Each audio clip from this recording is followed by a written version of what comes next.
I'm Susan Simpson, and this is a short supplementary webinar for the online Connect conference run by Chris Hayes and Rob Brockman. In this short webinar, I wanted the opportunity to talk a little bit more about this mode, especially as the bulk of what was covered in the conference webinar was really based on guilt. And there wasn't much opportunity in that time to talk about this mode. So this is an opportunity, I guess, to talk a little bit more depth about this mode. And I guess my interest in this mode really stems from my work with people with eating disorders, where there seemed to be, I guess, a very strong pattern of people using self-blame, I guess an inner guilt tripper, if you like, and self-punishment, self-deprivation as a mechanism for coping, rather than, I guess, the inner critic, which is also very strong in this population, of course. And then I started to notice that this is also, I guess, a pattern in other populations, that this is a mode with a function. And it's not simply an echo from the past. So with an inner critic mode, we might notice that it's an echo or I guess a repeated message from the past, which the person experiences, which is like their parents' voice in their head, or teacher's voice, or I guess various people from their childhood. The flagellating overcontroller, as I say, has more of a function, and it seems to have quite a lot of really interesting functions, which is really, I guess, what made me piqued my interest in this area. So you can liken it, I guess, to this metaphor of a chili, having a chili where it initially causes pain when you put it in your mouth, but then eventually kind of numbs that pain. And there's some research that suggests that this, I guess, crossover between pleasure and pain, which we'll talk about in a minute, can in fact make punishing experiences quite gratifying. So there's this, I guess, idea of masochism, or gratifying pain, and that it provides either pleasure or it provides relief in some way. So a kind of either negative reinforcement or positive reinforcement. And ultimately, this is a mode that chastises, uses criticism, uses blame, uses guilt tripping in order to provide a feeling of safety and coherence, and a sense of, I guess, making sense, helping the child to make sense of their childhood. It really has, I guess, a strong attachment focus. So if the child can trick themselves, and this mode's job is to hide the truth, really, hide them from what's really happening. So its job is to turn reality on its head and make the child into the bad guy. So instead of, I'm angry at my parents for letting me down, for not meeting my needs, or I'm angry at other people in my childhood, other caregivers, I instead make myself into the bad guy in this mode. So the anger, it turns the anger and aggression inwards as a mechanism to maintain attachment and safety with the parent and caregiver. So it can really be a powerful way of protecting a fragile family system. And it also manages the guilt associated with anger, the anger that's stuck. So often, if you think about family environments where maybe a parent is trying very hard, but very dysregulated, very anxious, the child maybe feels that that they're not seen, that the parent isn't meeting their needs. They might also notice that when they do become upset or angry, even as a baby or as a small child, they notice that the parent becomes dysregulated. So they develop this, I guess, sense of guilt about their own needs and feelings, which is even, I guess, pre-verbal in many cases.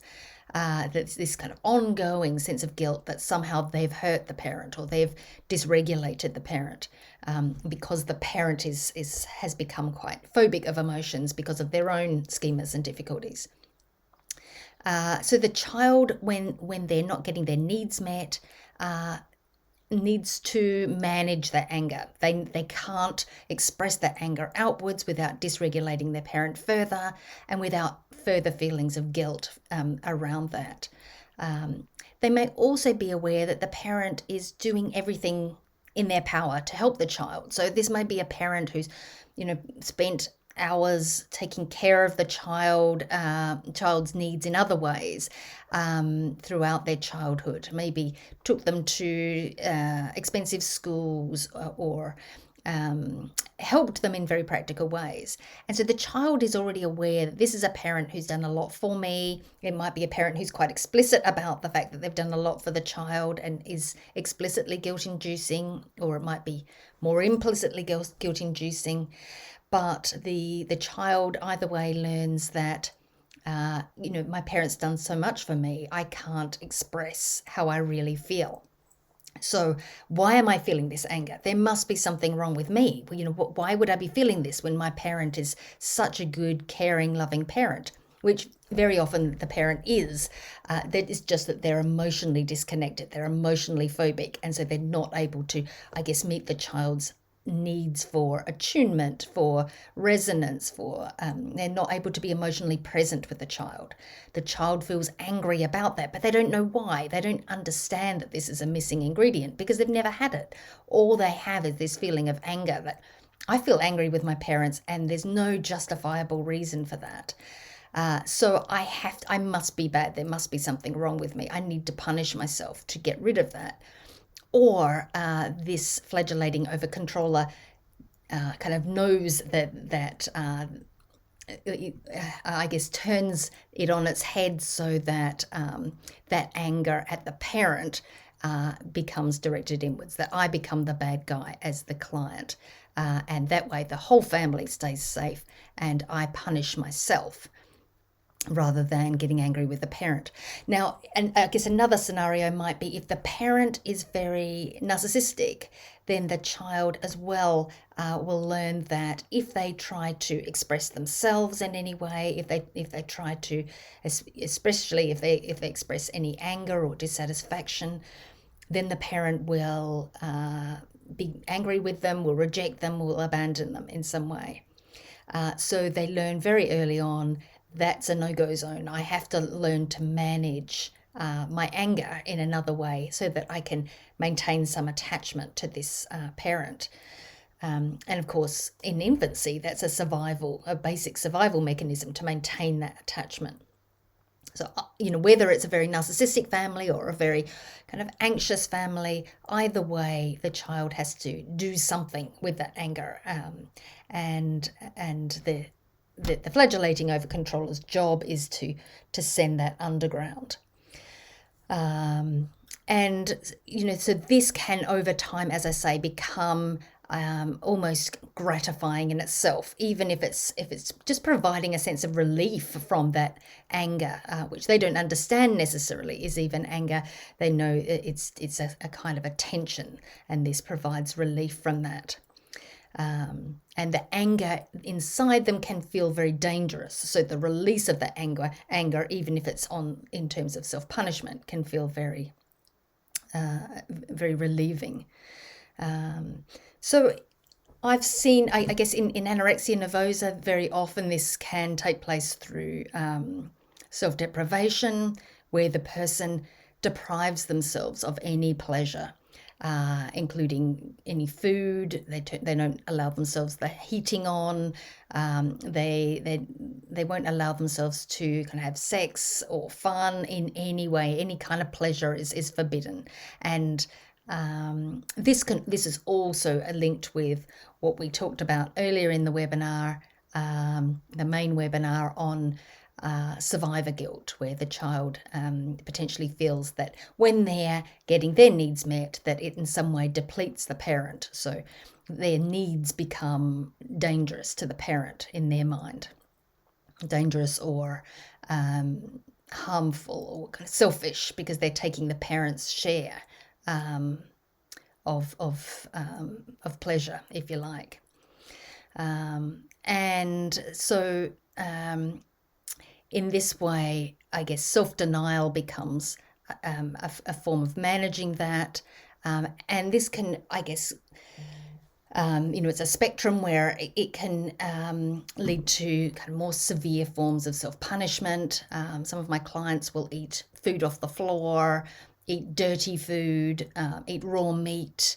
They'll really do things to punish themselves. They might, for example, get an injury and then run on that injury. So that pain brings them, I guess, also a sense of pleasure. Burning themselves, putting their hands in hot water, or taking cold showers, that kind of thing as well. And I guess this is something that you might see in many of your clients who manifest different types of self-harm. It's one of many different, I guess, functions that self-harm can have as manifested through this mode. And another thing that this mode can provide through self-punishment is a tangible roadmap to earn deservingness. So a client who has grown up with, I guess, a lot of guilt-inducing messages, and also has this temperament where they tend to feel high levels of they're picking up on other people's pain, and they're feeling high levels of survivor guilt or depletion guilt. Then they feel, I'm undeserving, I have to earn deservingness. So one way of, I guess, earning deservingness is through punishing themselves, depriving themselves, in order to, I guess, reach that point where they've suffered enough to be deserving. It's not necessarily the most logical, if you look at it purely from a cognitive point of view, but from many clients' points of view, that kind of makes sense to them, that in a sense, I guess as well, if they feel like their emotional needs are not seen, that somehow by punishing themselves, by making themselves suffer on the outside, that other people as well might be able to better see their needs, and they might be more deserving of getting their needs met.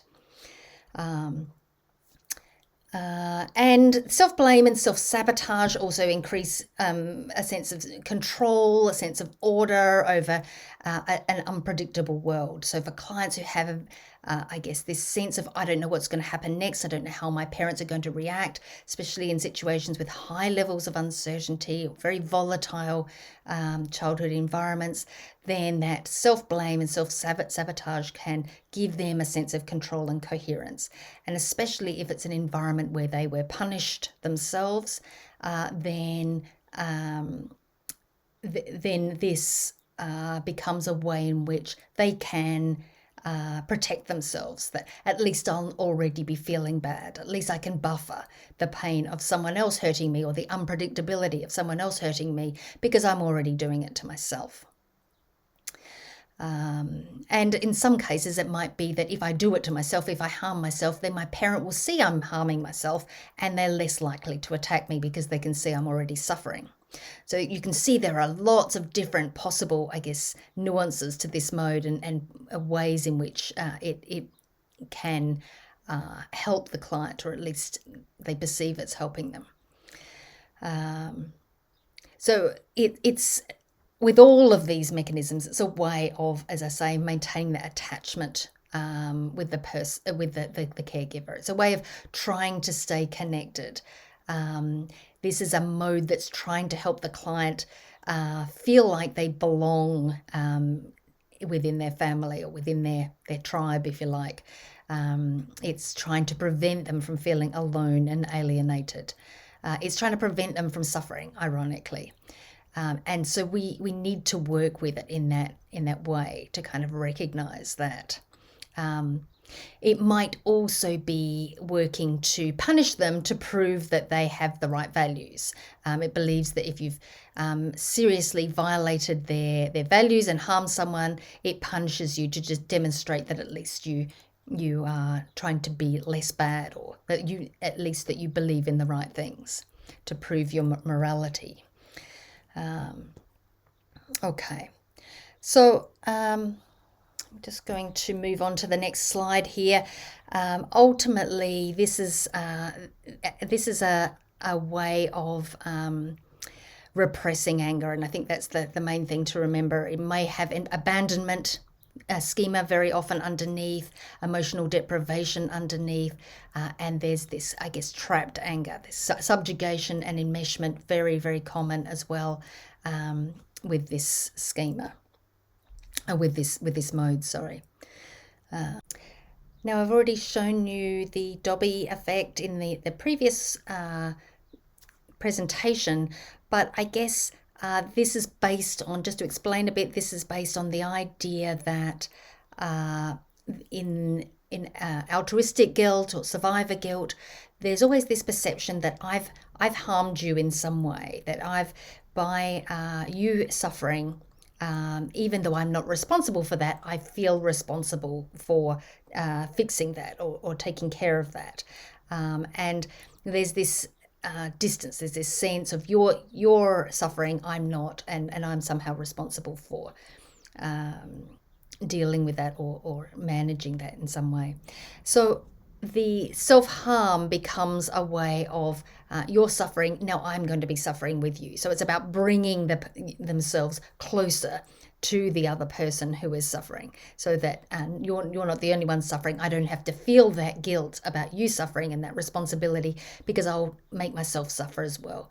So as I say, it's a way of kind of almost trying to be closer to the victim, to the person they perceive to be the victim, by participating in the suffering in some way. Okay. So interestingly, as I was saying earlier, the pleasure and pain pathways in the brain seem to be very strongly overlapping. And there are these extensive similarities in that the anatomical substrates of painful and pleasant sensations. Recent molecular imaging and animal studies have shown there's this important role in both of opioid and dopamine systems in modulating both pain and pleasure. So these are very overlapping constructs, and it's no coincidence that that pain can become pleasurable for many people, even though it might not make sense just at face value. These two can become extremely entangled and very difficult to disentangle because it brings such a sense of relief for some people. So some people will use it to atone, to cleanse themselves of guilt, but also just to turn that on its head, guilt can also be used by the coping mode through self-blame or kind of inner guilt tripping as a form of self-punishment. So this kind of self-inflicted guilt trip where you make yourself the bad guy and as I say, protect the attachment relationship. This is just something I found on the internet, actually. I've recently started self-flagellating to the point where bleeding occurred on my back and chest. I've no idea why I started doing this, which kind of ties in with this mode operating in a very kind of dissociated way. It's a kind of very cut-off part of the self. But the relief I got was immense. It's been 2 days since I did this, and I wanted to do it again today, but decided to heal a little first. The relief was immediate while I was performing it, which caused me to continue. I whipped my back and chest over 100 times each. I can still feel a little pain, and it brings gratification. So you can see in that the massive, I guess, overlap there between pleasure and pain. And if you look across many religious traditions, some Shia Muslims who whip themselves with these kind of zinairs or whips that are made of knife blades until their backs are red with blood. There's this Hindu ritual of kavadi where the believers use meat hooks and skewers to pierce their legs and their face and their tongues. In Christianity, there's this idea of mortification of the flesh, which dates back to the kind of original Christian teachings. And practices kind of range from wearing hair shirts and chains to various forms of self-flagellation and even self-castration. Very often in religious cycles, it's seen as purifying or atoning, cleansing the soul. There are studies that have been carried out to test this idea. There was a small study in 2010 where participants were asked to recall an instance of unethical behaviour. and then complete a painful task, which would be having their hand in a bucket of ice cold water for as long as they could. And they reported less guilt after their punishment. So they felt this relief from the self-punishment. Another research project in 2017 where the researchers explored the link between guilt and self-punishment also found that that people who felt guilty about keeping secrets, and this was from their romantic partners, so people who had specifically done something that they'd felt guilty about or kept a secret in some way from their romantic partner, often attempted to relieve that guilt by denying themselves enjoyable activities or taking less pleasure from them. And when they carried out a study to kind of actually test that and manipulate that, those people who were found to, who were primed to think of their own unethical nature, not only kept their hands in the kind of ice cold bath longer, but they also rated the experience as more painful than did the control group. And those experiencing the pain did reduce their feelings of guilt, more so than the painless experience. The control group put their hands in warm water. So it's really interesting that when people even focus on whether that guilt was primed or whether it's just focusing on things that they had done wrong in the past or secrets they were keeping from their partner, that pain did tangibly bring them relief from that guilt that they were experiencing. So this is a hair shirt. This is one of these, I guess, from early Christianity, where the person would wear this very coarse wool shirt as a way of bringing themselves this ongoing pain. So they would wear it all day as a way of harming themselves. This is something that was used quite a lot over the ages as a way of relieving guilt. And as I say, this idea of expiation or atonement, this way of trying to relieve themselves of perceived guilt. So ultimately, and many of my clients with eating disorders deprive themselves, punish themselves, and part of what they're trying to do there is to make themselves, to kind of annihilate themselves, to make themselves less needy, to make themselves feel less guilty for having needs, especially if they get the message from the parent, either implicitly or explicitly, that their needs are a burden, an imposition in some way. They feel guilty about that. And so they try to, I guess, eliminate their needs. And self-deprivation can be through not eating. In the case of anorexia nervosa, can be one way of doing that. Ultimately, of course, that very behavior tends to make them very unwell, and it brings about the very thing that they're afraid of, which is kind of dependency and needing their parents or their caregivers even more. So, as with all coping modes, it does have this self-fulfilling prophecy. This particular client that I want to show you her mode map, and I showed it briefly in the main presentation, is of a client who had a very sensitive temperament. Mum and dad were not getting on, and dad was very, very grumpy, I guess felt very hard done by, very resentful, had a very strong subjugation schema himself. She talked about when he didn't feed them. He was often very frugal during their childhood and would not provide regular meals. Mum was out working very long hours, so they weren't really. There was a lot of neglect in the family. When she did go to her father and ask for his attention or ask for his care in some way, she would get a very exasperated sigh. What do you want now? Can't you see I'm busy? This kind of message. So she grew up feeling very guilty about having any needs at all.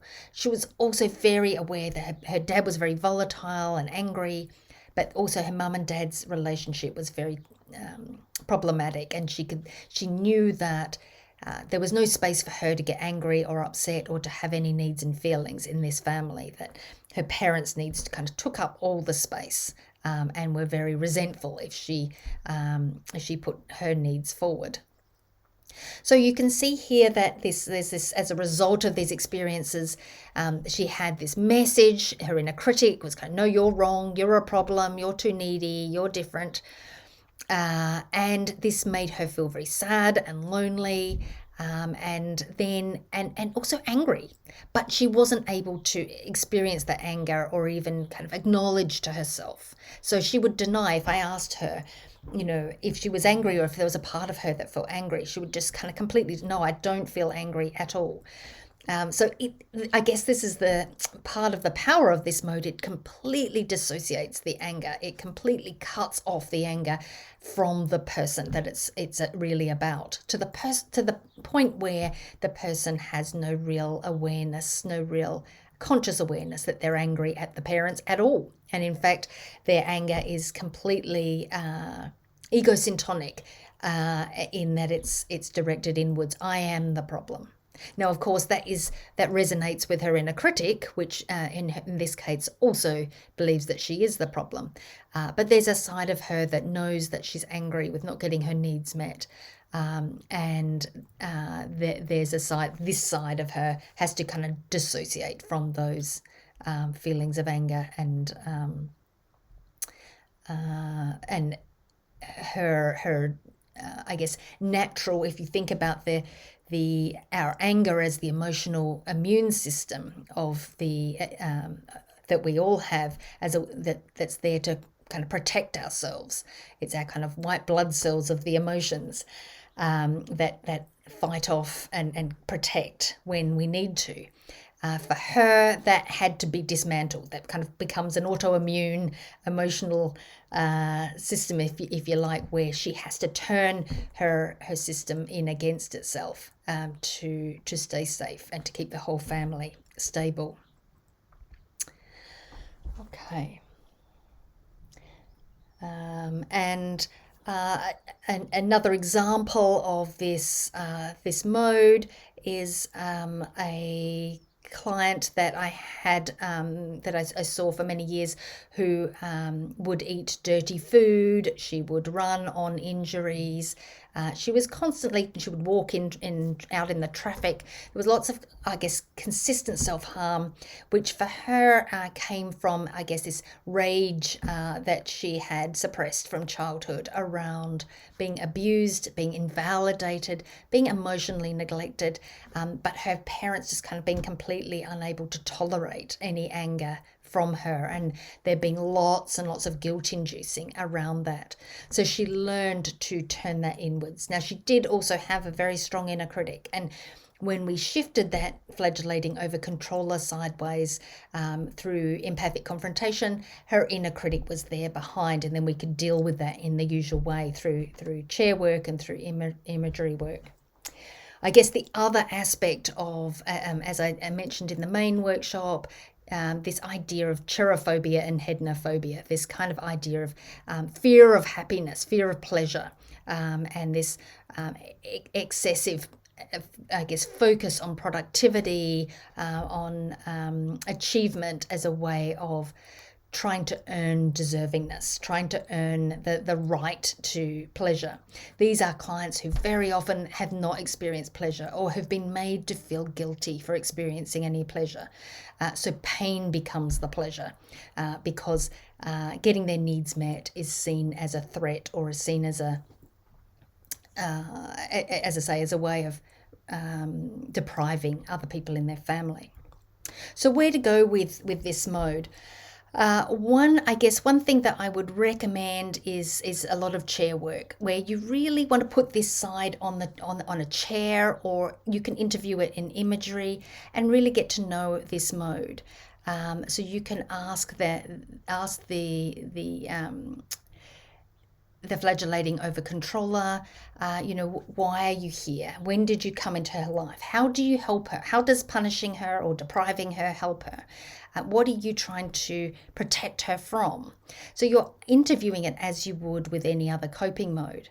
You can come up with some really interesting results if you do that. You can get them to close their eyes and visualize this mode. How old is this mode? How do you feel about this mode when you look at this mode? How do you feel about this side kind of harming you and depriving you? Can you ask this side of you, how it's trying to help you in that way? How does harming you help you? And that, as I say, can really reveal some quite interesting information.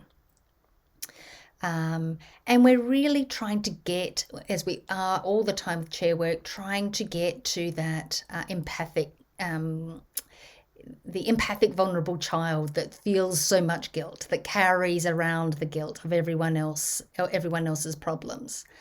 So we're wanting to heal that inner child and to confront any, guilt-inducing messages from the past.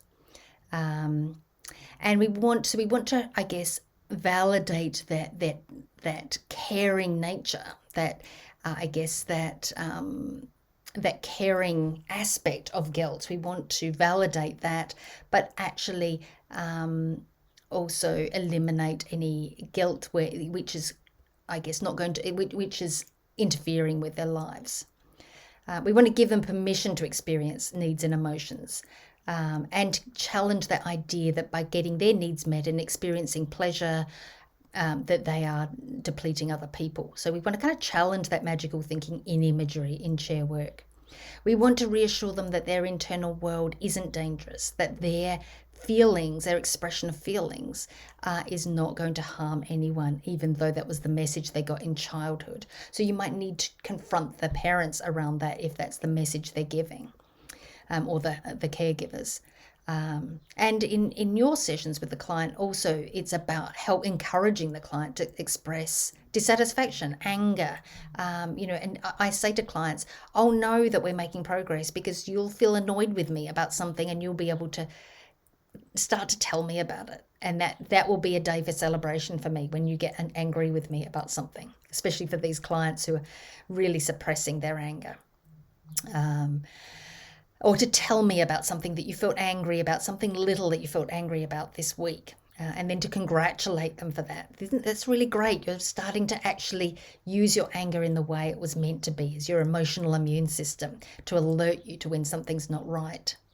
And building this sense of tolerance to connect with their interoceptive experience of self, to be able to tolerate what it feels like to have needs, what it feels like to have emotions, in an embodied way rather than in a kind of a detached way. And then we would start to, as I say, kind of really work with the coping mode. And I wouldn't just bypass the flagellating overcontroller and the helpless surrenderer, both guilt-related modes, but I would instead really try to understand the mode and help the mode to know that we're not trying to get rid of it, we're not trying to eliminate it, but we want to help it to not be working so hard. We want to, the healthy adult needs to convince that side that the client is safe enough now, that they're going to take care of the vulnerable child, that the flagellating overcontroller doesn't need to protect them in that way anymore, and that now, in fact, it's harming the client to turn their anger inwards. It made sense in the past to turn their anger inwards, but in their current life, that's not necessarily the case. So we would ask, as I say, when did you come into life? How old are you? How does punishing and depriving help? What's good about self-punishing? How did it help you, your little self? What do you fear would happen if you didn't punish her or make her feel like she's the guilty one, the bad guy? What are you afraid will happen if she was to see the truth? What's good about hiding the truth of what happened to you in childhood? What are you afraid will happen, or what she would do if you were to let her see the truth? It was a good thing that you protected her from the truth in childhood. You protected her relationships, but you don't need to do that anymore. That's the message. That's where we're trying to get to eventually. What would be your greatest fear if you allowed her to speak her truth, to say how she really feels? So we're trying to, I guess, get to that point where the client can allow themselves to feel both anger and love for the parent at the same time. To help them to understand that those two things are not mutually exclusive, that is a paradox we all have to manage. We all have to come to terms with that actually they love their parent in most cases, but also there is this part of them that's furious with the parent, and that paradox is so unbearable, so impossible to resolve for the little child, that it's better to kind of sideline the anger, push it elsewhere. To the flagellating overcontroller, I know you're trying to protect little Mary. I can see that you make her feel guilty and punish her so that she can preserve her relationship with her parents. You're working so hard to keep her and her family safe. What's it like for you to be working so hard? Is it tiring? You've been helping her this way for so long. Is it working? Is it making you and everyone else happy? Making her the bad guy? I'm not here to force you to go away, as I can see you have this wonderful intention to reduce her suffering and the suffering of her family. This is such a huge role and shows how caring you are underneath. I wonder if we could bring in Mary's healthy adult side to talk to you about ways so that you don't have to do all the work. And then it's kind of really coaching the healthy adult. What can you say to this side to make it feel safe enough to back off? What does this side need to know about your adult life and about the fact that you're a strong, healthy adult? How can you convince that side that it's not like that anymore, or it doesn't need to be like that? What do you need to feel safe enough to let Mary do some of the work, healthy adult Mary do some of the work with me, and show the pain and suffering underneath that little Mary has, to allow her to show us the pain that you've been trying to protect her from? How can we help you with that? So it's really, I guess, making friends with the coping mode in a way. The thing that I find is the more I fight these flagellating overcontroller modes, the more pushback I get. Whereas clearly, obviously, when we talk to the inner critic, it's a different kettle of fish. Then we really are sending it away. Back off, leave her alone. That's not okay. It's never okay. Now, I know that that's not necessarily what everyone finds, and potentially different client groups, it might be different, but certainly if it's a coping mode, I always try to work with it in an integrative way so that they're not fighting against a part of themselves. The inner critic is not a part of themselves. It comes from outside. It's a message from the world, from culture, from abusers, from other people's schemas. That we do want to eliminate that. We do want to get rid of that. The client wasn't born with it. It's not part of them. If it's a coping mode, this is a part of their temperament, their personality, which is tied up coping in this way. And we want to release that side from that role, as we do with all the other coping modes, in an integrative way. This is a message to the vulnerable child. You're such a loving and caring child. Your guilt is simply your body's way of reminding you that it's important to care for others, and you're already doing that. So well done. It's such a wonderful trait that you care so much about others and you want to alleviate their suffering. This is a sign of your honest, moral, and caring nature. You have a superpower trait where you can deeply see and understand others' suffering. I can see that you feel so much for others and you worry about their suffering. I can see that you want to make it easier for them. However, you're just a child, and it's not your job to rescue or be responsible for everyone. It's good to care about others, but you also deserve love and care and nourishment too. And by you getting that, you're not depriving anyone else of that. There's enough to go around. Let's bring someone else into the image who can take care of mum and dad, so you can do your job and just be a kid, because it's your job to be happy, to have fun, and to play, and just like all children deserve. It's important for you to feel happiness and have pleasure. You deserve that. You are deserving. Everyone suffers it sometimes in their lives, but your happiness doesn't change that. Your happiness can bring joy to you and to others. There's enough happiness for you and everyone else in the world. You're allowed to feel that and to let it in. What's it like for you when you hear me say that? So we're really trying to validate the nature, the lovely nature that goes with this. And this was, I guess, a script that I used quite similar to this for a client who was feeling very guilty around one of her step siblings had died when she was a young child. And although she wasn't that close to the step sibling because he was much older than her, she felt such, I guess, a sense of powerlessness and guilt around the distress that she saw her parents in around this, the intense grief. So even though it was clearly nobody's fault and it was just tragic circumstances, she had decided and made sense of this experience as, it's not okay for me to feel pleasure. How can I be deserving of my parents' attention when they're in so much pain? And they hadn't ever, of course, given her that message explicitly, but this was the way that she had made sense of it, that she had learned to deny herself of pleasure because she felt that it would be distressing to them, or that she wasn't deserving of that while they were suffering so much.